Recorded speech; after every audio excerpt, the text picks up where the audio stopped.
Com sabeu, la bioquímica tracta d'entendre els processos químics que ocorren en els éssers vius. I el procés químic amb el que es va començar la recerca va ser, sens dubte, la fermentació. La fermentació consisteix en l'aprofitament dels sucres per obtindre energia en absència d'oxigen i és un procés que els humans hem vingut gastant milers d'anys per obtindre pa, derivats de determinats sucs i també derivats làctics. En el moment en què va començar la recerca es pot datar més o menys en els experiments de Buchner. Buchner el que va fer va ser agafar el microorganisme, que en aquell moment ja sabia que feia la fermentació, que és el llevat, un tipus de fermentació,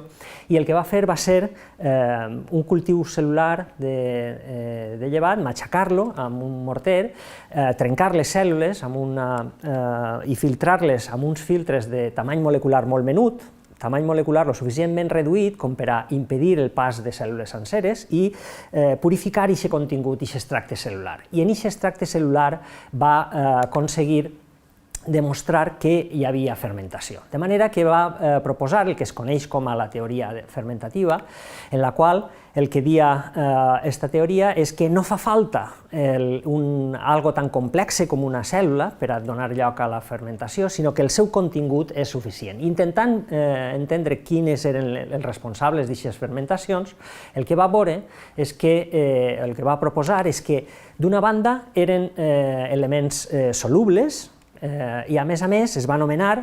com a cossos albuminoides, que traduït a la terminologia actual és l'equivalent a que haguera dit que eren proteïnes. Per què? Doncs perquè l'albúmina és la proteïna majoritària del sèrum, com sabeu, i a qualsevol cosa que tinguera un caràcter proteic en aquell moment s'anomenava cos albuminoide. I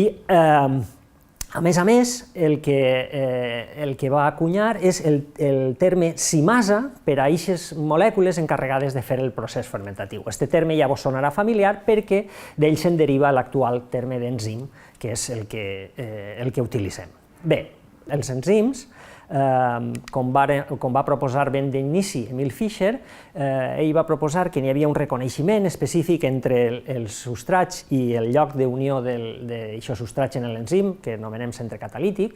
i aquesta complementaritat era la base que funcionara un reconeixement de manera molt precisa. A més, per exemple, investigadors com Michaelis i Menten varen caracteritzar l'activitat enzimàtica i, a partir de mesures molt precises en el seu laboratori, varen ser capaços de desenvolupar un model matemàtic que s'ajustava a la velocitat de reacció dels enzims que anomenem avui en dia com a monosubstrat, amb un sol substrat. Per tot i això, la natura dels enzims encara no estava del tot establerta i vam haver d'esperar fins als experiments de Sumner, que va aconseguir, en els anys 20, purificar i cristal·litzar una activitat enzimàtica, en aquest cas la ureasa. Ahí teniu la imatge original del seu article publicat en el Journal Biological Chemistry, on mostrava que aquests cristalls de la ureasa eren de natura proteica. A partir d'ahí se va passar a estudiar com funcionaven les proteïnes i alguns dels investigadors de més relleu, hi teniu per exemple a Linus Pauling, que va deduir quin era el plegament local, un dels plegaments locals més bàsics de les proteïnes, que és l'hèlix alfa, la qual està representada fins i tot de manera escultural en honor a l'hèlix alfa de Linus Pauling. I també van ser molt rellevants els experiments d'Anfinsen, que ens va ensenyar com les proteïnes adoptaven l'estructura tridimensional en un procés que anomenem com a plegament. Però, de fet, les estructures precises de les proteïnes vàrem haver d'esperar fins als anys 50, en el que se varen resoldre amb resolució atòmica les estructures de les primeres proteïnes. Ahí teniu en la imatge a John Kendrew i a Mark Speruth en els models de les seues primeres estructures resoltes, la mioglobina i la hemoglobina, i aquesta resolució se va fer mitjançant cristal·lografia de raigs X. Però en aquell moment la idea generalitzada era que les proteïnes eren qui feien tot en les cèl·lules, que eren les molècules que tenien el principal paper. tothom sabia que els organismes s'assemblen uns als altres, és a dir, que n'hi ha un procés d'herència, i una part del pensament en aquell moment era que també les proteïnes s'encarregaven de l'herència, de transmetre l'herència d'una generació a una altra. De manera que això va estar en discussió durant bastant temps, fins que, en primer lloc, va haver un experiment bastant interessant, però és un típic experiment que anomenem com a extemporani. Extemporani vol dir que no s'entén en detall tota la informació que s'obté d'un experiment en el moment determinat. Diguem que no està encara la ciència preparada per admetre o per a poder deduir bé què és el que estava passant ahí. I això és el que li va passar a Griffith, que en els anys 20, utilitzant pneumococs, que és el microorganisme responsable de la pneumonia, els pneumococs tenen dos estirpes, una que és molt virulenta i una que no és virulenta,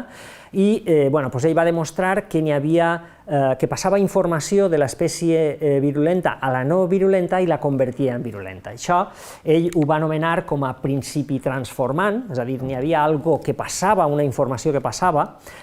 d'un tipus de soc a un altre, però, com vos dic, això no va saber interpretar-se fins que en els anys 40 Avery, MacLeod i McCarthy varen fer un experiment clàssic en el qual,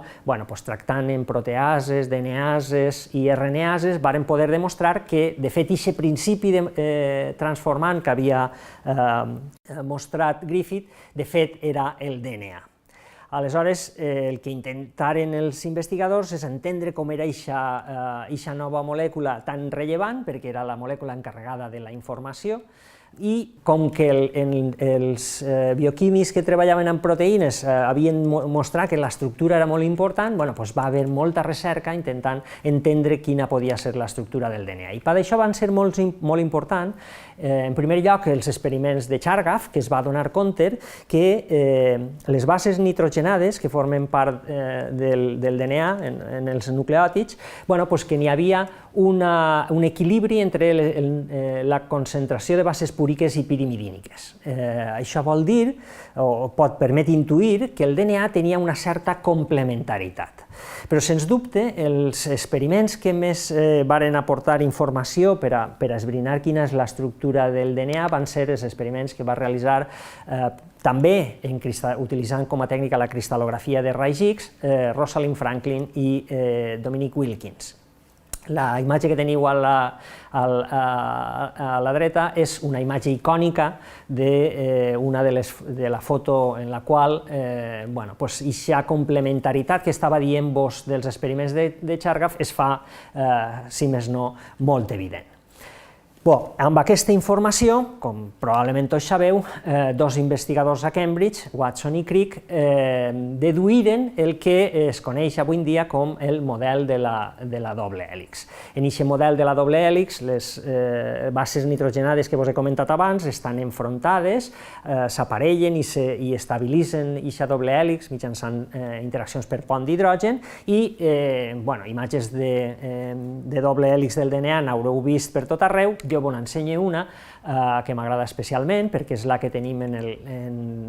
l'edifici de l'hemeroteca del campus de Burjassot i que és, a més de correcta, fidedigna reproducció a escala, és estèticament molt atractiva. El model de la doble hèlix del DNA de Watson i Crick es va publicar en un article que teniu en la imatge en l'abril de 1953, és un article que n'hi ha molta gent que considera com a un dels articles de més calat en la ciència del segle XX. I la imatge que teniu és gairebé tot l'article, perquè de fet l'article és només aquesta plana, el que queda en la plana següent és un poc dels agraïments i la bibliografia, però en una capacitat de síntesi brutal, Watson i Crick van ser capaços de descriure com pensaven ells que s'estructurava el DNA, ja sabeu que és una doble hèlix antiparal·lela, i fins i tot es varen atrevir a dir que per a transmetre aquesta informació, aquesta seqüència de nucleòtids, podria passar la informació separant aquesta doble cadena per a que la informació fluïra. Però va fer falta la contribució de molta gent per entendre bé aquest flux d'informació com es generava, des del DNA, que és on es emmagatzema la informació, fins a les proteïnes, que com sabeu estan formades per aminoàcids, que són les macromolècules que fan la majoria de funcions biològiques. I per això va ser important la contribució d'alguns investigadors, com Severo Ochoa, que el teniu en la imatge, junt amb Korberg i Khorana, i sobretot Marshall Nirenberg, que amb les eines que havien desenvolupat sobretot Ochoa i Khorana, Marshall Nirenberg va ser capaç de deduir el que avui en dia anomenem com a codi genètic, que és la conversió de les seqüències de nucleòtids en el DNA en aminoàcids en les proteïnes. Aquest codi genètic que se mostra ara en la imatge és un codi universal, tots els éssers vius amb petites variacions gasten el mateix codi genètic, i això vol dir que tenim un flux d'informació des dels àcids nucleics fins a les proteïnes. El DNA passa per un intermediari d'RNA, com probablement tots sabeu, i això establia més o menys el funcionament de la transmissió de l'herència. Molt important és afegir que en els anys 70 va haver una revolució en l'estudi dels àcids nucleics, i la revolució va vindre, entre d'altres, per la contribució de Cohen i Boyer, que utilitzant enzims de restricció desenvolupats en el laboratori de Cohen i tècniques de transformació de bacteris que es varen posar a punt en el laboratori de Boyer, col·laborant els dos laboratoris varen aconseguir demostrar que es podia introduir DNA forani en els bacteris i que els bacteris el reproduïren en gran mesura. Amb aquesta tecnologia i la aportada, entre d'altres, per el laboratori de Paul Berg, en el qual es va demostrar que es podia agarrar un fragment d'informació d'un organisme, un gen d'un organisme, i introduir-lo en un organisme diferent, per a donar lloc al que coneixem com a tecnologia del DNA recombinant. Avui en dia això ens permet expressar gens que codifiquen per a proteïnes d'organismes distints en altres organismes. I una manera de visualitzar-ho que vos he triat és aquests dos ratolins, que són de la mateixa edat. Un d'ells, com podeu veure ahir, és molt més gran de tamany perquè està expressant l'hormona del creixement humana. De manera que, diguem que en els anys 70 vàrem aprendre a manipular els àcids nucleics, a manipular el DNA, i la idea era que si teníem la informació de la seqüència dels àcids nucleics podríem deduir com funcionen tots els éssers vius. I això va conduir a grans programes de seqüenciació de genomes, és a dir, l'objectiu era conèixer la informació genètica que tenen els organismes.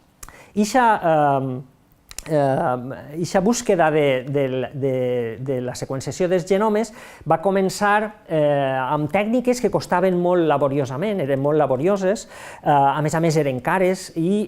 als anys 70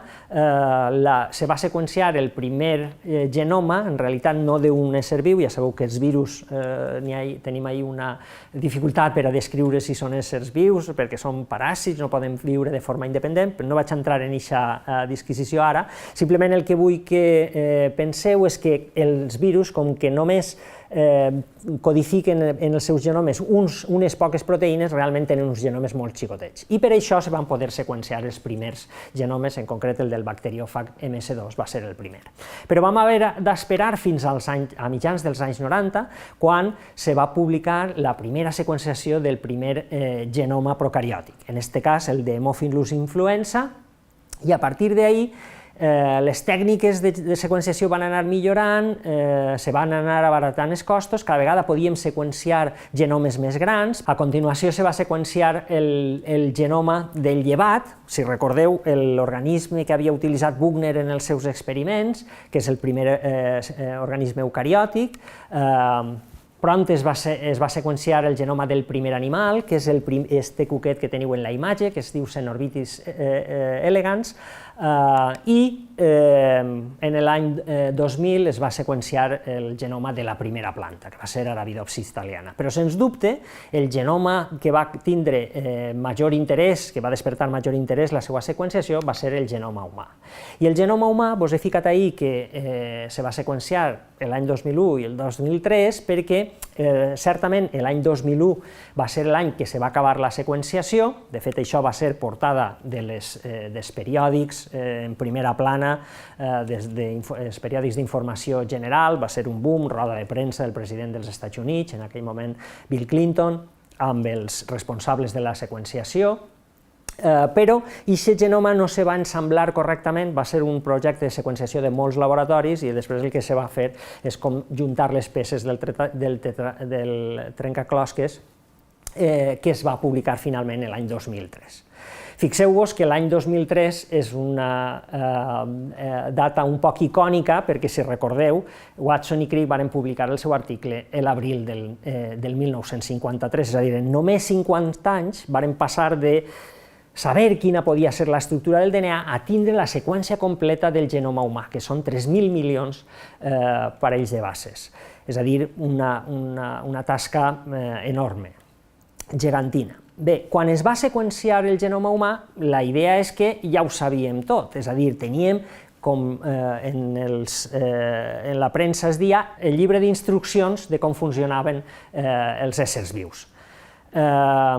Des d'aleshores fins ara, tenim en l'actualitat més de 14.000 genomes seqüenciats i el que ens hem adonat és que, sabent la seqüència del genoma, no entenem tot com ocorre. No entenem tot com ocorre perquè ens falta entendre bé com funcionen les proteïnes. És a dir, per seguir en l'analogia, si el DNA és el manual d'instruccions, realment les peces són les proteïnes, de manera que si tu vas a comprar un moble que te muntes tu mateixa i només te donen el manual d'instruccions, no podràs muntar el moble, necessites els calaixos, les portes, etc. Necessites les peces. I això ha conduït a el que coneixem com a proteoma. I què és això del proteoma? El proteoma és el conjunt de proteïnes que estan codificades per un genoma. I és una cosa que ens hem adonat que és molt més complex que l'estudi del genoma, perquè el genoma és estable en un organisme, totes les cèl·lules tenen el mateix genoma, etc., però el proteoma varia molt en el mateix organisme. Ahir vos he posat com a exemple el cicle vital d'un insecte que fa metamorfosi, per a que vegeu que, tot i que totes i cada una de les cèl·lules d'aquest organisme, en cada un dels estadis, tenen el mateix genoma, convindreu amb mi que l'expressió de les proteïnes és ben diferent, perquè fins i tot macroscòpicament veiem molt distinta la papallona del cuc, etc. De manera que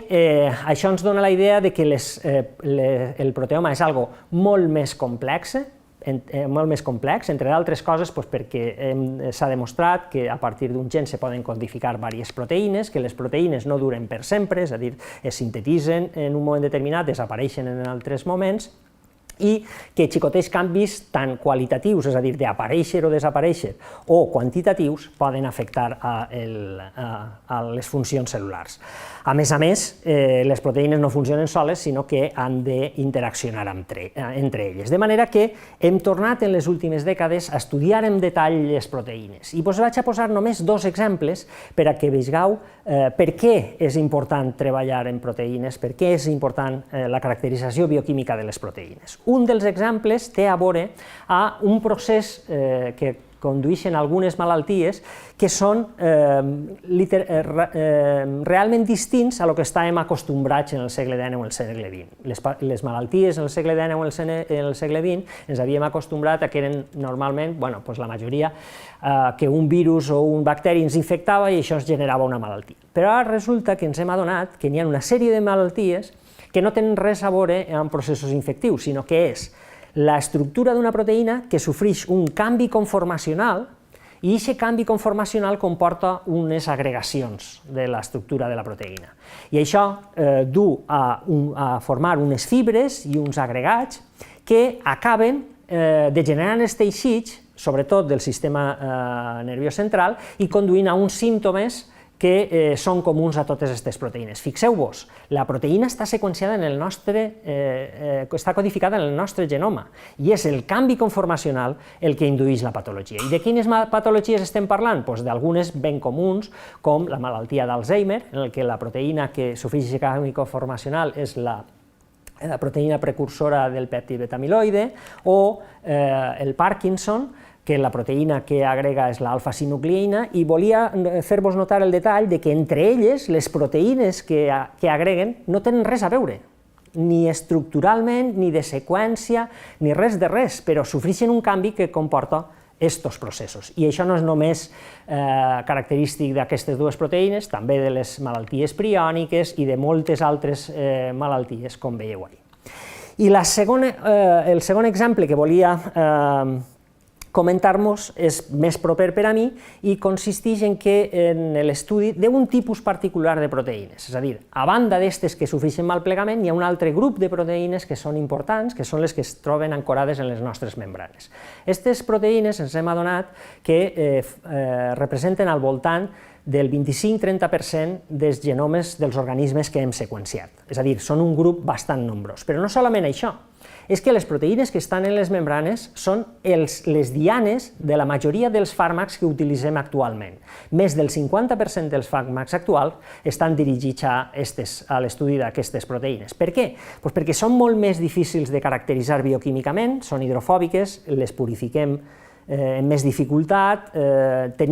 coneixem la seva estructura en molt menys casos que les proteïnes solubles, etc. Això aporta un plus de dificultat, i a aquestes coses a les que se dedica el meu laboratori, en el Departament de Bioquímica de la Universitat de València. Estem preocupats intentant entendre com és el plegament d'aquest tipus de proteïnes, i això ho apliquem a alguns casos concrets, com per exemple als processos d'infecció d'alguns virus que tenen proteïnes en les seues membranes de la coberta, o com funciona la poració de la membrana mitocondrial en alguns processos de mort cel·lular apoptòtica. I si voleu saber una miqueta més, vos deixo la pàgina web del nostre laboratori per a que pugueu tafanejar una mica. Moltes gràcies.